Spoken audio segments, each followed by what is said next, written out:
La moderación, dice en otro momento en su libro Sardón, favorece la afirmación de la libertad económica porque implica competencia política, pero también porque construye incentivos para que los gobernantes desarrollen visiones de largo plazo. Esto es enormemente importante. Ustedes pueden ir a haber visto presentaciones de libros sumamente interesantes, sumamente poderosos en términos de elecciones, pero en términos de un golpe concreto, algo que los peruanos debemos enfocar, he visto pocos, y este es uno de ellos. Nos recuerda una elección que va a ser recurrente en la presentación de este libro, pero yo que invoco a todos a que la tengamos muy clara. Contra menos bulla, contra mayor predictibilidad, se consolidan al final instituciones e incentivos más poderosos. Usualmente, hasta los jornalistas hoy día se van a dar cuenta que si se les paga va a ser con más impuestos aplicados sobre ellos. Este tipo de régimen, el régimen moderado, hace que la libertad económica se afirme en el tiempo, y esto sea lo que al final le conviene a los gobernantes. Como yo soy un profesor de economía, me entretengo mucho diciendo lo que tiene sentido. Al presidente García se le ha criticado mucho por una declaración bastante desafortunada de haber dicho que él podía, a través de su gobierno, elegir quién se quedaba. Pero eso es cierto. Cuando un gobernante, cuando Toledo le defiende la estabilidad económica, le impone esa valla a García. Cuando García tiene determinado logro adicional, se profundiza apertura, cosa que hoy día está siendo cuestionado por la forma como están cayendo las importaciones, le pone también una valla, no solo a García, no a García, sino al que venga. Y esto es particularmente importante para entender lo que al final desarrolla progreso o implica progreso económico. El autor, en otro momento del libro sobre este mismo punto, nos repite que, está bien, el surgimiento de la libertad económica en cualquier país depende fundamentalmente de la educación económica de los gobernantes. Nos dice lo mismo que dice mucha gente cuando dice que el progreso ni es seguro ni es inevitable, requiere líderes y líderes educados. Aunque dice eso, esto también es importante para los gobernados. Contra más gente sea consciente de la lección meridiana de este libro, más probable es que seamos cuidadosos en evitar saltos al vacío, soluciones mágicas, medidas pintadas. Los economistas sabemos algunas cosas. Los países que se abren más tienen menos pobres. Los países que optan por el crecimiento con equidad, en realidad están optando por menos crecimiento. Están optando por evitar una correlación inevitable en cualquier otro ejercicio econométrico sobre el crecimiento, y es que en las etapas de alto crecimiento la desigualdad se expande, los triunfadores son los líderes. No hay desarrollo sin millonarios. Somos un país subdesarrollado, aunque sea impertinente también decir esto, nos tomará 80 años alcanzar a países del primer mundo, no 10 como nos dicen algunas buenas almas, fundamentalmente porque en el fondo crecemos 3% al año, en los últimos 10 años 3 y pico %, y si asumimos que el mundo desarrollado crece a su mismo ritmo, entendamos que requerimos muchísima más moderación y muchísima más consolidación de la libertad económica para no quedarnos en el mundo de compararnos con Chile, que dicho sea de paso, aún con la cifra mundial, aún con la cifra del Banco Mundial, tiene un ingreso por habitante 40% mayor que nuestro. Por lo tanto, es sumamente importante entender lo que es relevante a la hora de mantener un régimen político, su moderación, su paso ordenado. No es novedoso tampoco señalar a la moderación como característica distintiva de los regímenes políticos favorables. José Luis en su libro cita a Montesquieu. Es muy cierto, José Luis. Sin embargo, también hay que citar lecciones como la que nos deja el aludido Acemoglu y otros autores respecto que la moderación en la constitución de instituciones capitalistas. La moderación en instituciones menos competitivas, menos canalizadoras de crecimiento, solamente genera algún grado de libertad lento y algún grado de crecimiento lento. En algún momento el autor nos dice que de esta manera la investigación rescata la relevancia de la política para la economía. Pero cada vez que un economista opina sobre temas de gobierno, Me encanta, se nos dice que somos técnicos opinando, nada que ver. Estamos hablando de gobierno, estamos hablando de política. Un abogado, un sociólogo, un economista opina de gobierno, está hablando de política. Pero es encantador que nos llamen neutrales, que nos hablen de técnicos. La economía y la política están mezcladas y este trabajo lo acredita de manera fehaciente. No hay buenas políticas económicas y políticas, entre comillas, políticas, solo hay malas políticas. Las políticas que no respetan restricciones demográficas, que no respetan restricciones sociológicas o que no respetan restricciones económicas, son simplemente malas políticas. A mí me gusta la forma como cierra el libro. En realidad me gustaría mucho escribir algún día la mitad de lo que escribe José Luis, pero me gusta cómo termina. Termina enfocando 3 preguntas. ¿Por qué la afirmación de la libertad económica se asocia a regímenes políticos moderados? Su explicación es meridiana. La explicación radica en que estos regímenes brindan incentivos a los que existen en una economía, a los que existen en una economía de mercado, a los que consolidan una economía de mercado. Todo fenómeno competitivo nunca es un fenómeno competitivo de corto plazo. El fenómeno competitivo requiere que los mercados se vacíen, que los que tengan que quebrar, quiebren. Nunca la protección a una empresa implica una solución competitiva. La mayor alegría de un mercado es la quiebra.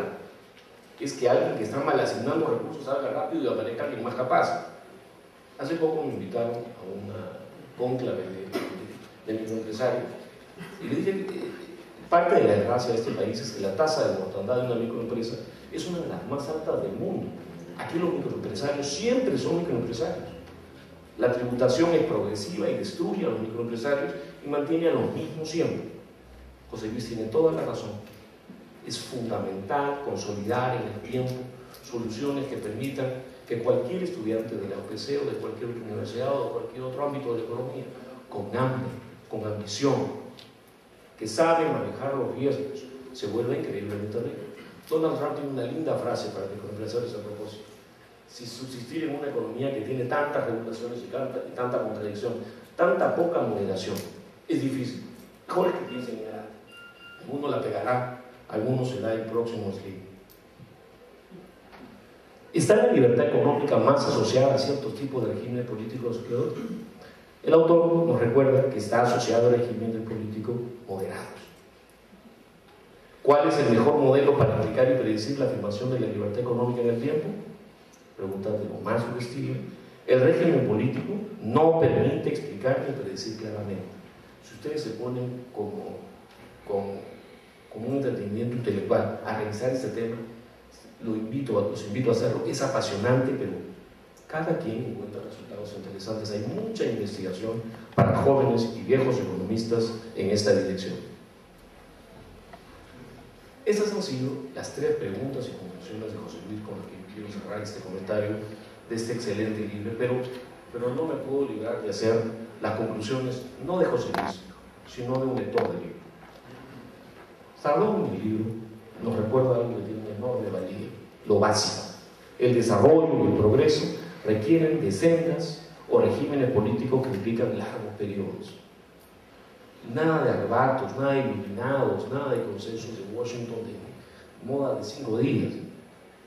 No existe, como diría Peter Berg, economía con mercados competitivos, instituciones capitalistas y estabilidad monetaria que no sea hoy un país desarrollado. Sardón le añade a esta reflexión la enorme importancia de la moderación en los regímenes políticos. Muchísimas gracias.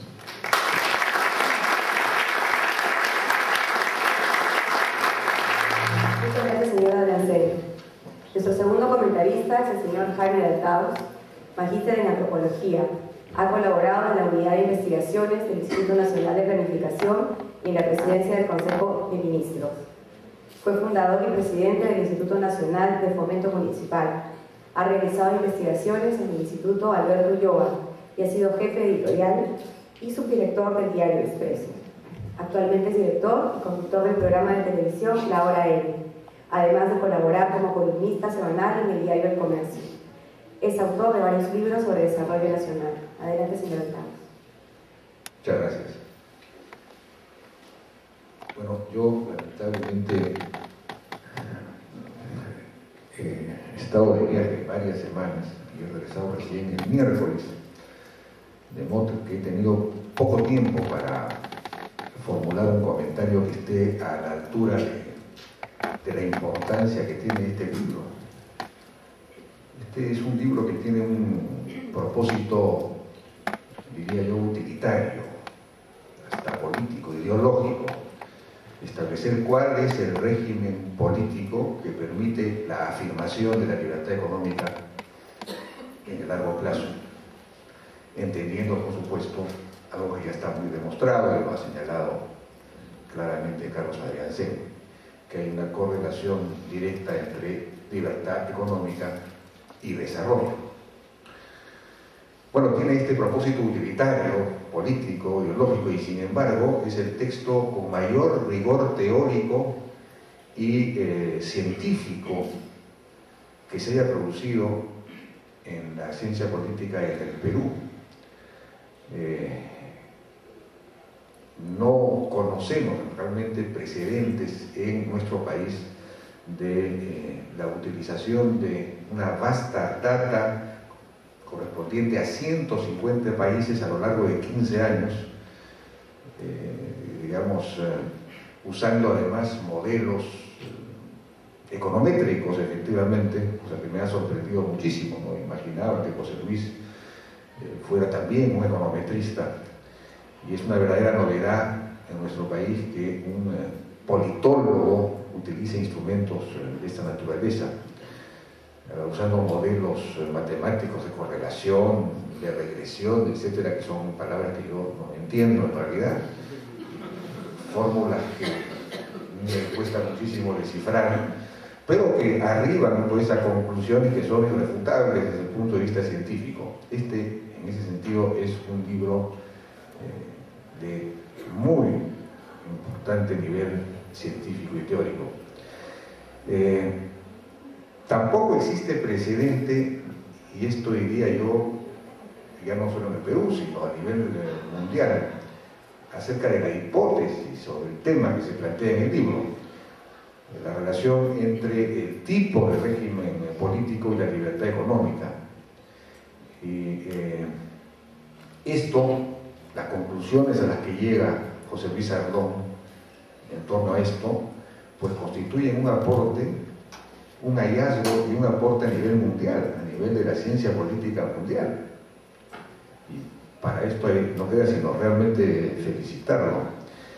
Ardón confirma la hipótesis de que un régimen político moderado desde el punto de vista de la cantidad de partidos políticos que hay desde el punto de vista del grado de competencia, del pluralismo que hay en una democracia. Es decir, ni demasiada competencia, ni demasiados partidos, ni tampoco una excesiva concentración en uno solo, sino un punto intermedio. Ese justo medio es el que definiría la existencia de un régimen político moderado. Y ese justo medio es lo que crea las condiciones para que en el largo plazo se afirme la libertad económica. Esta relación, esta tesis, es demostrada ampliamente en el libro, y es algo que no tiene, que yo sepa por lo menos, es algo que nunca se había demostrado a nivel mundial. Esto es un aporte de nivel mundial. Esto hay que destacarlo claramente.